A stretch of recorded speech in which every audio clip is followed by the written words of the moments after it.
এটি হচ্ছে বলছে প্রাচীন ভোলেনাথ মন্দির, তার প্রবেশদ্বার এখানে। অর্থাৎ এখানে যেটা আছে,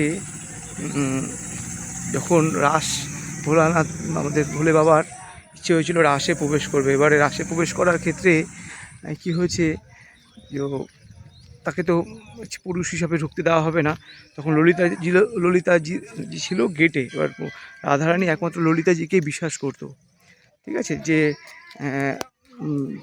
ললিতাজি যা বলবে সেটাই হবে। তো সেই তখন প্রবেশ করার সময় বলছে আপনাকে গুরু ধারণ করতে হবে এবং আপনাকে এইভাবে ধরে ফেলে, মানে ললিতাজি ধরে ফেলে তাকে, সেই ললিতাকে বলে করে আপনি আমার গুরু হন। ললিতাকে গুরু বানিয়েছিল এবং তাকে মানে নারী সাজিয়েছিল রাষ্ট্রে প্রবেশ করার জন্য।